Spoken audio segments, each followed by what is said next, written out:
Com vocês. Para quem ainda não me conhece, eu acredito que é a grande maioria. Eu sou o Vinícius Nascimento, casado com Isabela Rodrigues, pai do Isaac e do Henry.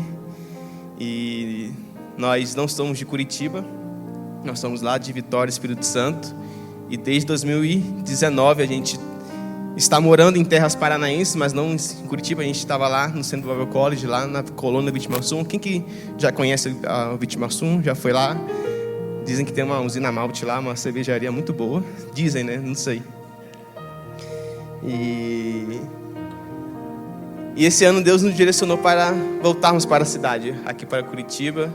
E nós, como já conhecíamos o Helder e a Thaís, a gente veio aqui ajudá-los e está sendo uma bênção, está sendo um prazer muito enorme estar aqui com vocês. E gostaria de falar que vocês estão muito bem servidos de pastores, porque Helder e Thaís, eles não têm somente o coração, eles têm o corpo inteiro, a vida inteira voltado para o reino.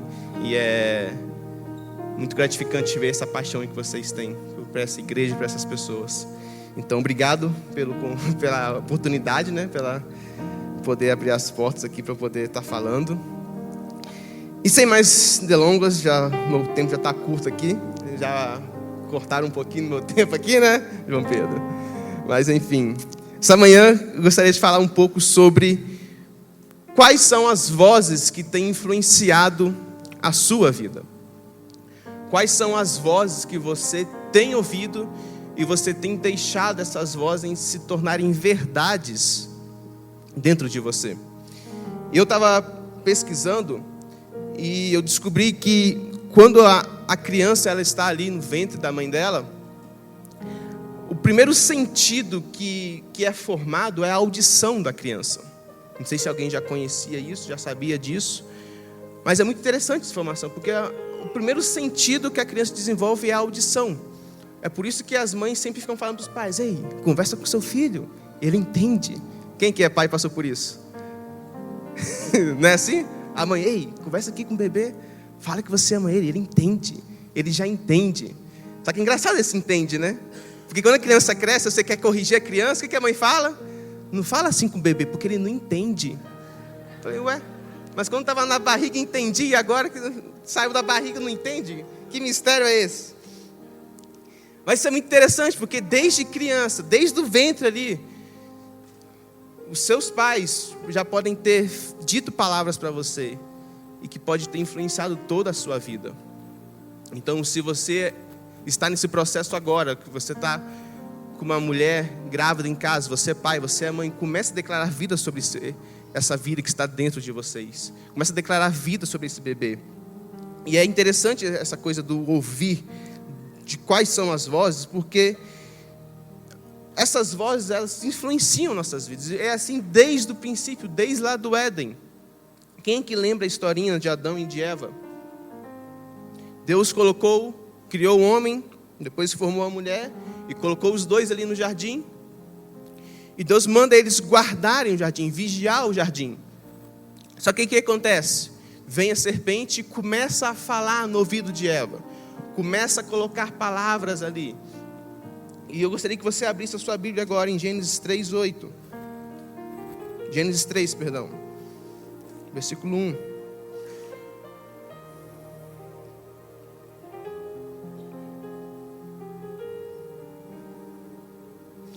Gênesis 3:1 vai relatar a queda do homem.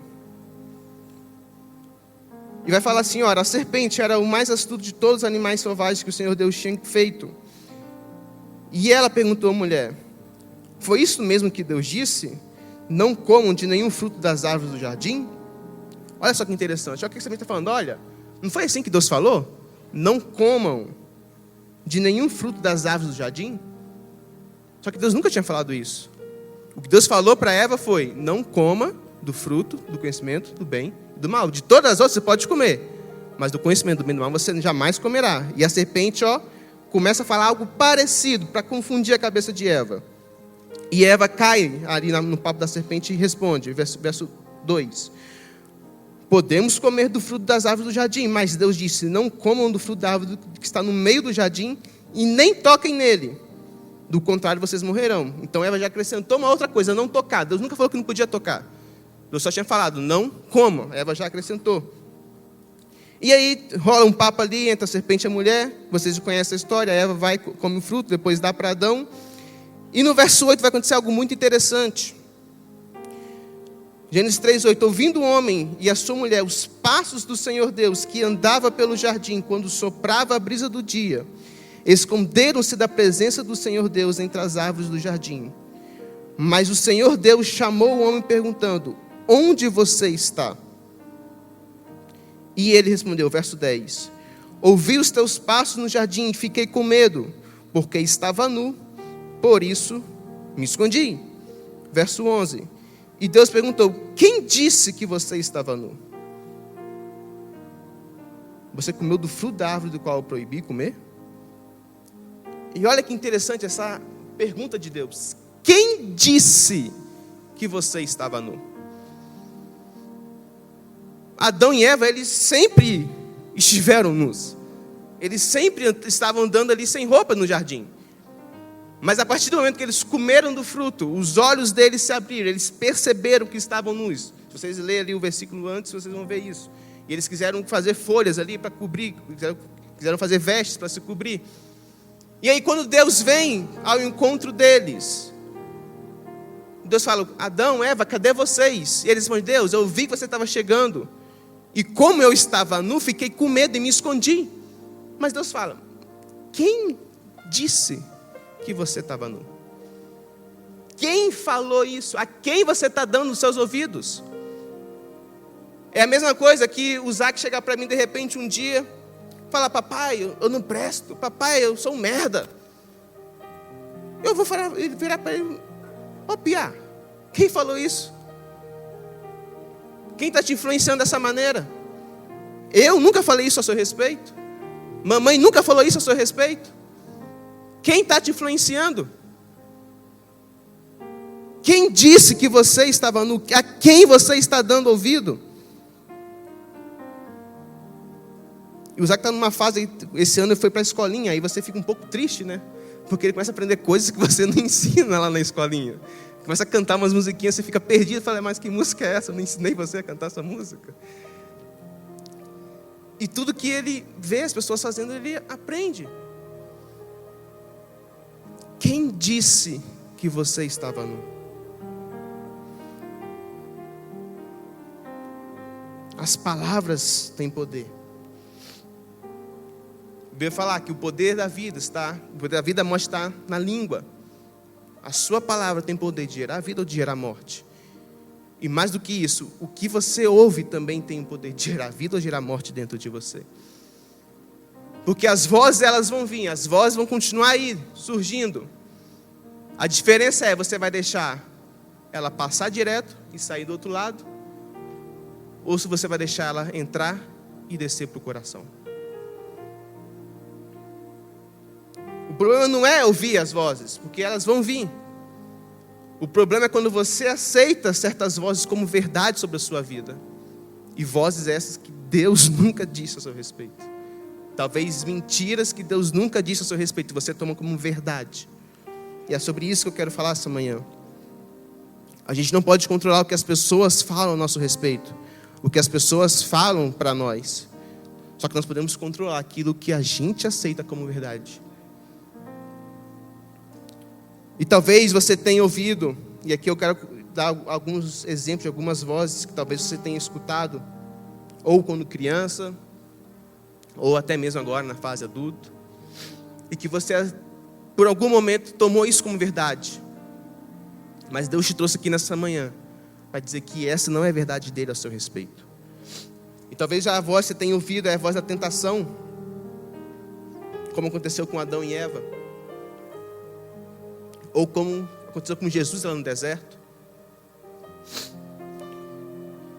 E a tentação, ela vai vir todos os dias, todos os dias, todos os dias. Porque Satanás, ele não vai desistir. Se tem um cara que é insistente, é tal do Satanás. Ele sabe que ele é um derrotado, ele sabe que não tem poder sobre a sua vida, e mesmo assim ele tenta todos os dias. E a voz da tentação vai vir todos os dias. Mas para aqueles que nasceram de novo, aqueles que aceitaram Jesus, a Bíblia fala que Ele deu o poder de ser filho de Deus. E quando você se torna filho de Deus, uma coisa muito legal acontece. A própria vida de Deus agora habita dentro de você. A gente costuma dizer que a igreja do Senhor é uma igreja que prega graça, mas você sabe o significado dessa palavra graça? A gente cantou aqui, né? Sublime graça, doce o som que salva o pecador. Mas o que essa palavra significa? O que essa palavra traz como verdade sobre nossas vidas? Alguém sabe dizer? A gente costuma falar que graça é favor imerecido, mas isso não está na Bíblia. Se você pegar a palavra graça, uma das definições vai falar assim: a bondade misericordiosa pela qual Deus, exercendo sua santa influência sobre as almas, volta-as para Cristo, guardando, fortalecendo, fazendo com que cresçam na fé cristã, no conhecimento, na afeição, e desperta-as ao exercício das virtudes cristãs. A bondade misericordiosa de Deus, exercendo uma santa influência na sua vida. Isso é o poder de Deus que habita dentro de você, te influencia a ver uma vida santa, uma vida irrepreensível, uma vida de milagres, uma vida sobrenatural, uma vida plena. Porque esse poder habita dentro de você. E quando vier a voz da tentação, você fala: ei, aqui não. Aqui existe um poder, o mesmo Espírito que ressuscitou Jesus Cristo dentre os mortos, habita agora dentro de mim e dentro de você. E talvez a voz que você está ouvindo é a voz da maioria, a voz da multidão. Talvez você quer ser aceito por todos. Talvez você quer ser aceito em alguma roda de amigos, em algum ciclo de amizade. Você aceita ser influenciado pela voz da maioria. Semana passada, se não me engano, a Aline falou sobre os espias lá de Canaã, que eles foram espiar a terra, e quando eles trouxeram o relatório, 10 só viram coisa ruim, e só 2, Josué e Caleb, que viram coisas boas. Só que o povo preferiu o quê? Ouvir a voz da maioria, preferiu ouvir o que os 10 falaram, e não o que apenas 2 disseram. Por causa disso, eles deixaram de desfrutar da terra prometida. Talvez você está sendo pressionado, seja no seu trabalho, seja na sua faculdade, seja em qualquer ciclo de amizade, a fazer certos tipos de coisas, a ter certos tipos de atitude, para ser aceito naquela roda, para ser aceito naquele ciclo. Mas Deus não te chamou para ser como a maioria. Deus te chamou para fazer a diferença onde quer que você esteja. E mais que para isso você tem que ser o diferentão. Tem que ser como que, esqueci agora a expressão, o careta, o crente careta ali do seu trabalho. Mas é ali que as pessoas vão ver Jesus. É através das suas atitudes diferentes que as pessoas vão reconhecer Jesus e vão conhecer Jesus Cristo, o Senhor e Salvador da sua vida. Deus não te chamou para fazer parte da maioria. Porque nem sempre a maioria vai fazer a vontade de Deus. Nem sempre a maioria vai estar de acordo com a vontade de Deus. Porque o que realmente importa é a voz de Deus e não a voz da maioria. Talvez nessa manhã você está sendo bombardeado pela voz da dúvida. Quem que já sentiu dúvida, incerteza? Será que é para fazer isso ou para fazer aquilo? Será que é para sair do meu emprego ou não? Será que é para eu mudar de cidade ou ficar no meu lugar que eu estou? E é normal a gente fazer esses questionamentos, está tudo certo. O problema é você viver uma vida condicionado à dúvida. O problema é você viver uma vida inteira sem se mover, sem se mexer, porque a dúvida te paralisa, porque a incerteza te paralisa. E vai ter certos momentos da sua vida que você vai ter que dar um passo de fé. Porque é para isso que Deus nos chama, para viver uma vida de fé. A gente não vive por aquilo que nós sentimos, a gente vive por aquilo que nós cremos. 2 Coríntios 5,7: pois andamos pela fé, regulamos nossas vidas e nos conduzimos por nossa convicção ou crença, a respeito do relacionamento do homem com Deus e as coisas divinas, com confiança e fervor santo. Assim andamos, não por vista ou aparência. Você foi chamado para viver uma vida de fé, meu irmão.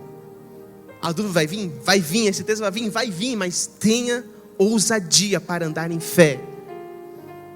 Tenha coragem para dar esse passo de fé. Porque você não foi chamado para viver pelo que você vê, pelo que você sente, pelo que você pensa. Você foi chamado para viver pelo aquilo que você crê. Talvez é a voz do desânimo que você está ouvindo. A voz do medo. Quem que já sentiu medo de fazer alguma coisa? Como eu falei, está tudo bem ter medo. O medo te ajuda a não pular de um prédio. Você olha assim, você fica com medo, aí você dá um passo para trás. É bom sentir medo às vezes. O problema é deixar o medo paralisar a sua vida.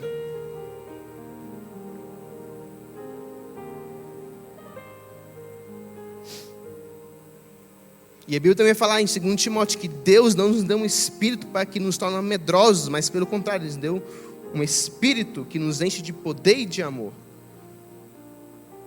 Talvez a voz que você está ouvindo é a voz da inferioridade. Talvez você se ache inferior a alguma pessoa porque você não tem uma graduação, porque você não tem uma faculdade, porque você não consegue ainda ter filhos, porque você ainda não consegue fazer tal coisa. Você se sente o quê? Menor, inferior. Você acha que só porque você não conseguiu fazer algo, você não é merecedor. E todas essas vozes não são a verdade de Deus para a sua vida. Voz da incapacidade, voz da traição. Eu não sei qual é a voz que você tem ouvido, mas você sabe quais são as vozes que têm atormentado a sua vida. Você sabe quais são as vozes que Satanás tem usado para tentar tirar você do foco. Mas no meio de todas essas vozes existe uma voz, que é a voz de Deus. Eu gostaria que você abrisse agora a sua Bíblia lá em Apocalipse 1:15.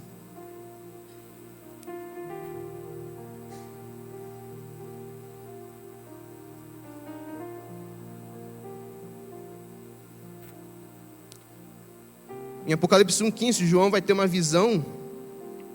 Ele começa a escrever essa visão. E lá no versículo 15... Vamos ler a partir do 12 para você entender melhor. Voltei-me para ver quem falava comigo. Então João estava lá na ilha.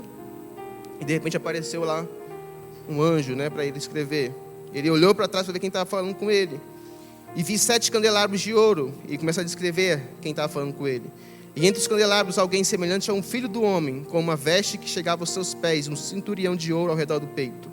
Verso 14. Sua cabeça e seus cabelos eram brancos como a lã, tão brancos quanto a neve, seus olhos eram como chama de fogo. Verso 15, seus pés eram como o bronze numa fornalha ardente, e a sua voz como o som de muitas águas. Em algumas traduções vai falar, e a sua voz era como o som de uma cachoeira muito forte. Eu não sei quem aqui já teve a oportunidade de ir lá em Foz do Iguaçu ver as cataratas. Ou quem já tomou banho de cachoeira e entrou debaixo da cachoeira. Quando você entra debaixo de uma cachoeira, você coloca a sua cabeça lá naquela cachoeira, você consegue ouvir alguma coisa? Sim ou não? Só consegue ouvir o quê? A água batendo.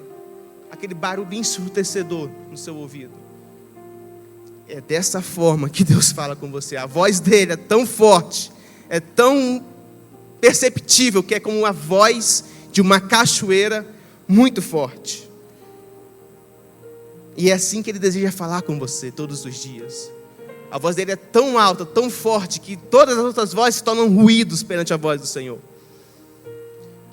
Só que o fato é, a gente está aqui em Curitiba, a gente não consegue ouvir lá as cataratas do Iguaçu. É necessário que a gente o quê? Se aproxime dessa cachoeira. É necessário que a gente se aproxime dessa água, para que esse som possa se tornar audível. E talvez você não está conseguindo ouvir a voz de Deus, porque você precisa ou se aproximar, ou ajustar aí a sua frequência.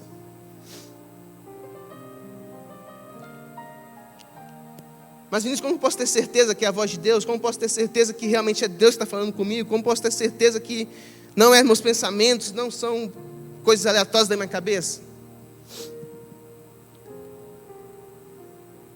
Quando Deus fala com você, Ele nunca vai te acusar. Quando Deus fala, Ele nunca vai apontar os seus erros, as suas falhas. Porque isso foi uma promessa que Ele fez. A nova aliança que Ele fez, Ele fala: dos seus pecados eu jamais me lembrarei. E é interessante que no Novo Testamento, se você pesquisar, vai ter apenas, se não me engano, 3 momentos que houve uma voz do céu, quando Deus falou diretamente. E 2 delas, vocês conhecem muito bem. A primeira é quando Jesus se batiza. Desce uma pomba, o céu se abre e uma voz fala lá de cima: este é meu filho, que me dá muita alegria. E a segunda vez é no Monte da Transfiguração. Pedro todo animado lá, que estava vendo Moisés, vendo Elias, vendo Jesus Cristo. Vamos fazer uma barraca aqui, matando para cada um. E de repente veio uma voz do céu: este é meu filho, que me dá muita alegria. Ouçam o que ele tem para dizer. As 2 vezes que Deus intervém na terra para falar no Novo Testamento, Ele vem para reafirmar quem Cristo era. Este é meu filho, que me dá muita alegria. Você não entendeu? Quando Deus fala, Ele vai falar: ei filho, você errou, mas você é meu filho, você é minha filha, e você continua me dando muita alegria. Independente do seu erro, você continua me dando muita alegria. Porque não é o que você faz, é quem você é meu filho, você é minha filha, e você me dá muita alegria. Você errou, tudo bem, vamos, levanta. Eu acredito em você. Existe uma vida dentro de você. A minha própria vida está dentro de você. Você é minha filha, você é meu filho, e você me dá muita alegria. E a sua voz era como a voz de uma forte cachoeira. Eu não conheço a sua história, eu não sei como você chegou aqui nessa manhã. Eu não sei quais são as vozes que você tem ouvido. Mas existe uma voz que ela é tão forte. Ela é tão forte como uma forte cachoeira. E é essa voz que Ele quer que você ouça todos os dias. Não é a voz da acusação, não é a voz que aponta o erro, não é a voz que te humilha, mas é a voz que diz: ei, você é meu filho, você me dá muita alegria. Você é meu filho, você é muito perdoado. Você é meu filho, você é muito amado. Você é meu filho, você é ungido, você é muito abençoado. Essa é a voz de Deus, que sempre vai apontar para aquilo que Ele fez por você. Nunca vai apontar para aquilo que você errou, para as suas falhas, para os seus erros. E falar: ei filho, errou, tudo bem, mas você é meu filho, você é amado, você é perdoado, você é salvo, você é liberto, você é curado. Essa é a voz que te chama nessa manhã. Mas Vinícius, eu ainda não aceitei Jesus. O convite está aqui para você. Ele continua disponível nos dias de hoje. Porque a partir do momento que você aceita Ele, isso se torna disponível para você. A partir do momento que você deixa Ele entrar na sua vida, Ele deposita a própria vida dele dentro de você. E agora você consegue ter essa conexão direta com Deus. E agora você consegue ouvir a voz de Deus de uma maneira tão clara, tão limpa, como uma cachoeira muito forte. Feche seus olhos. Gostaria de orar por você. Deus, muito obrigado, Pai. Muito obrigado porque mesmo em meio a tantas vozes, mesmo em meio a tantos ruídos, Deus, o Senhor continua falando conosco de forma muito clara, de forma muito limpa. Nesta manhã nós queremos, ó Pai, cancelar agora todas essas vozes mentirosas, todas essas vozes que não são a voz do Senhor em nossas vidas, Pai. Nós queremos agora, Pai, repreender a voz da tentação, a voz do medo, a voz da dúvida, a voz da incapacidade, a voz da inferioridade, a voz do suicídio, a voz da traição, da infidelidade. Deus, nós cancelamos agora todas essas vozes, pelo poder que há no nome de Jesus Cristo, e nós declaramos que apenas a sua voz será verdade em nossas vidas. Apenas a sua voz irá nos influenciar a partir de hoje. Apenas a sua voz irá nos direcionar, Deus. Apenas a sua voz irá nos guiar. É somente a sua voz. É somente a sua voz que irá ter poder e autoridade sobre nossas vidas a partir desta manhã, Pai. Muito obrigado, porque mesmo em meio a tanta dificuldade, mesmo em meio a tantos problemas, o Senhor continua nos chamando de filhos amados. O Senhor continua nos chamando de filhos perdoados. O Senhor continua nos chamando de filhos mais do que vencedores. O Senhor continua nos chamando de filhos que são salvos, que são curados, que são libertos. Filhos que podem desfrutar de uma vida plena. Filhos que podem viver tudo aquilo que o Senhor tem para nós. Muito obrigado, Pai, porque a sua voz continua sendo como a voz de uma forte cachoeira em nossas vidas. Nós somos gratos por tudo. E se você crê nessa oração, comece a aplaudir, comece a glorificar o nome dEle.